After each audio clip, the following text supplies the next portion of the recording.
नमस्ते सदा वत्सले मातृभूमे, नमस्ते सदा वत्सले मातृभूमे, त्वया हिन्दुभूमे सुखं वर्धितोऽहम्, त्वया हिन्दुभूमे सुखं वर्धितोऽहम्। नमस्कार। गुरुवार को देश की राजधानी पूरे दिन चर्चाओं में बनी रही। तमाम मीडिया चैनल सिर्फ दो प्रमुख घटनाओं को हाईलाइट करते हुए दिखे। पहली घटना, देश भर में एनआईए द्वारा पीएफआई के ठिकानों पर छापे और 100 से अधिक की गिरफ्तारियां। इस मामले की खास बात यह रही कि पूरी छापेमारी का कंट्रोल रूम देश के गृह मंत्री अमित शाह और रक्षा प्रमुख अजित डोभाल के हाथों में था। देश भर के कई स्थानों पर इन छापेमारी का मुस्लिमों ने खासा विरोध दर्ज कराया। ठीक उसी समय देश की इसी राजधानी दिल्ली में दूसरी हलचल मचती है और संघ प्रमुख मोहन भागवत अपनी एक अलग भूमिका में नजर आते हैं। देश भर के टीवी चैनलों के संपादकों और टीवी एंकरों को कुछ देर के लिए यह समझ नहीं आता कि वो किस घटना को ज्यादा तवज्जो दें। ऐसे में आरएसएस सुप्रीमो मोहन भागवत एक मस्जिद में इमाम के संगठन प्रमुख इमाम इलियासी से चर्चा करने जा पहुंचते हैं। चर्चा चली तो देश भर में चर्चा होती रही। इस चर्चा ने कई चचाओं और कई राजनीतिक पंडितों और मौलवियों को सोचने पर मजबूर कर दिया। यहां तक कि पीएम मोदी और खुद गृह मंत्री अमित शाह भी मोहन भागवत की सोशल विजिट का मिनट टू मिनट मॉनिटरिंग करते रहे। इमाम इलियासी से मुलाकात का मसला तब और चर्चाओं में आ गया जब इमाम ने मोहन भागवत को राष्ट्रपिता और राज ऋषि की विश्लेषण से उन्हें शब्दालंकृत कर दिया। हालांकि बाद में संघ सुप्रीमो ने राष्ट्रपिता जैसी उपाधि से स्वयं को दूर कर लिया, लेकिन इमाम के साथ एक मुलाकात ने दिल्ली के साथ पूरे देश को हिलाकर रख दिया।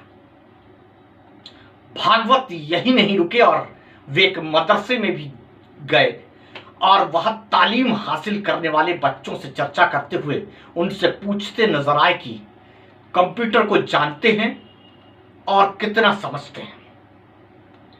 इस मुलाकात ने देश की संघ की पॉलिसी के साथ साथ संघ के समर्थित पार्टी बीजेपी को हिलाकर रख दिया है। बीजेपी के जो नेता टेलीविजन बहस में लगातार जाति विशेष पर जो काफिर, जिहादी और पाकिस्तानी और नफरती उन्माद के तानों के शब्दबाण चलाते नजर आते थे, वे सोचने पर मजबूर हो गए कि उनकी पार्टी की जो अगली थीम है वो क्या होगी। आइए पहले 1 मिनट 35 सेकंड में संघ सुप्रीमो को समझें और संक्षेप में भागवत से प्रभावित इमाम इलियासी को सुने। नहीं सोचता है हिंदू। आज के मुसलमानों के उस समय पूर्वज भी हिंदू थे। आज के मुसलमानों के उस समय पूर्वज भी हिंदू थे। हमने 9 नवंबर को कह दिया कि एक राम जन्मभूमि का आंदोलन था जिसमें हम अपने प्रकृति के विरुद्ध किसी ऐतिहासिक कारण से उस समय की परिस्थिति में सम्मिलित हुए। हमने उस काम को पूरा किया। अब हमको कोई आंदोलन वगैरह करना नहीं है। अब हमको कोई आंदोलन वगैरह करना नहीं है। परंतु हर मस्जिद में शिवलिंग क्यों देखना? अरे भाई वो भी एक पूजा है, ठीक है, बाहर से आई है, लेकिन जिन्होंने अपनाई है वो मुसलमान, वो बाहर से संबंध नहीं रखते, ये उनको भी समझना चाहिए। यद्यपि पूजा उनकी उधर की है, उसमें वो रहना चाहते तो अच्छी बात है। हमारे यहाँ किसी पूजा का विरोध नहीं, सबकी मान्यता और सबके प्रति पवित्रता की भावना है। परंतु पूजा वहां की होने के बाद भी वंशज वो हमारे प्राचीन सनातन काल से चलते आए ऋषि मुनि राजा क्षत्रियों के पूर्वज है, वंशज है। परंतु पूजा वहां की होने के बाद भी वंशज वो हमारे प्राचीन सनातन काल से चलते आए ऋषि मुनि राजा क्षत्रियों के पूर्वज है, वंशज है। वो राष्ट्रपिता हैं इस देश के, राष्ट्र ऋषि हैं मोहन भागवत जी।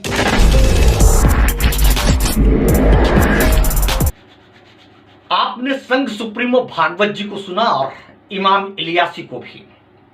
मोहन भागवत के तेवर और स्पीच और उनके पथ की गति तब बदली जब देश भर में यह चर्चा चल पड़ी कि देश को चलाने वाले गुजराती ब्रदर्स ने संघ को तवज्जो देना बंद कर दिया है।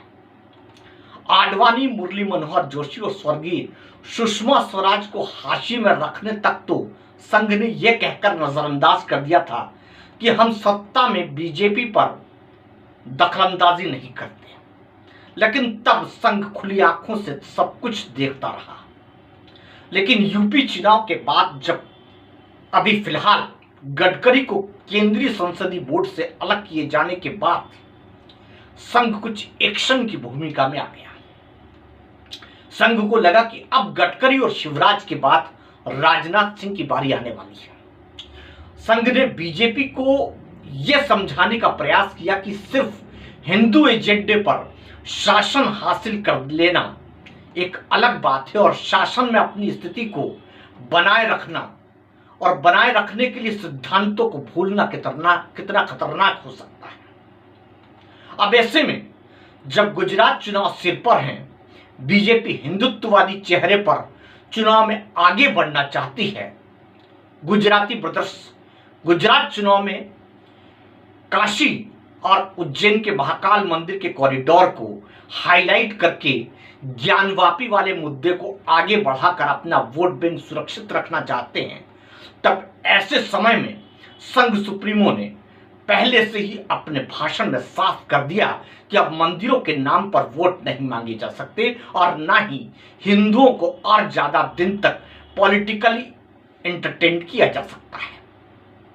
संघ ने यह कह दिया या साफ कर दिया कि राम मंदिर के बाद ज्ञानवापी मसले तक तो वो साथ में हैं, लेकिन हर बार मंदिर मस्जिद पर वोट मांगना और देश में अस्थिरता पैदा करना ठीक नहीं है। जिस तरह उज्जैन में भी यह मांग उठी थी कि एक मस्जिद में मंदिर के अवशेष हैं, वैसे कई परिप्रेक्ष्य में भागवत का साफ कहना है कि हर मस्जिद में देव प्रतिमा और मंदिर के अवशेष ढूंढा जाना ठीक नहीं है। अब संघ की बदली हुई पॉलिसी में देश की राजनीतिक प्याली में एक तूफान सा खड़ा हो गया है। संघ ने बीजेपी के गुजराती ब्रदर्स को साफ जता दिया है कि आखिरकार संघ ही है, इसे हल्के में लेना ठीक नहीं। देश चलाने में फ्री हैंड कर देने का मतलब यह कतई नहीं समझा जाए कि बेटे पिता के महत्व को ही भुला बैठे। वैसे भी पितृपक्ष चल रहे हैं और जीवित पिता ने अपने उन बच्चों को नसीहत भी दे दी है कि पितृ आशीर्वाद के बिना बच्चे पदच्युत भी हो सकते हैं। संघ को बनाना भी आता है और बदलना भी आता है। यह सब उस समय हुआ है जब गुजराती ब्रदर्स गुजरात चुनाव का एक्शन प्लान तैयार कर रहे हैं और ब्लूप्रिंट भी, और मध्य प्रदेश में कुछ नेतृत्व बदलाव की बात चल रही है। संघ ने एकाएक ये जता दिया कि राजनीति की जो केजी फर्स्ट से लेकर कॉलेज सर्टिफिकेट तक सब कुछ उसे मालूम है और उसे बांटना भी आता है। अब बीजेपी में राजनीति के नए मापदंड संघ के अगले कदम पर निर्भर करेंगे। अब बीजेपी को मुख्तार अब्बास नकवी से लेकर शाहनवाज हुसैन तक सभी को फिर से याद करना होगा। संघ ने बता दिया कि हमारा डीएनए एक है, जो जीवित हैं उनका तर्पण मत कीजिए, उन्हें साथ लेकर चलिए। संघ प्रमुख खुश हैं, लेकिन कुछ ऐसे नेता जो अलगाव की राजनीति से अपनी गति सुधारना चाहते हैं वे सत्ते में हैं। हालांकि राजनीतिक महारथी मोहन भागवत की जो इमाम से मुलाकात है उस पर यह कहने से भी नहीं चूक रहे हैं कि मस्जिद में भागवत के होने से वर्ग विशेष में कोई अंतर आने वाला नहीं। इधर कांग्रेस मोहन भागवत की इमाम से मुलाकात पर गहरी चिंता में जरूर है, लेकिन उनके वरिष्ठ नेता ये जता रहे हैं कि संघ का ये चुनावी दाव है। बहरहाल देश में आने वाले दिनों में राजनीतिक परिस्थितियां बड़ी तेजी से बदलने के लिए तैयार हैं। अब हर बार चौंकाने वाले पॉलिटिकल इवेंट होंगे और टीवी बहस में भाग लेने वाले राजनीतिक पंडितों को बड़ा संभल कर बोलना होगा। अभी ऊंट किस करवट बैठेगा ये कहना मुश्किल है। फिलहाल संघ ने मस्जिद की तरफ कदम बढ़ाए हैं, लेकिन संघ का ये पथ संचलन कितनी गहरी पेट जमाएगा ये तो वक्त बताएगा। आप बने रहिए हमारे साथ। लाइक और सब्सक्राइब के लिए मेरा आग्रह जरूर है। कमेंट जरूर कीजिएगा। हम आपके विचारों को स्क्रीन पर लाने का प्रयास करेंगे। नमस्कार।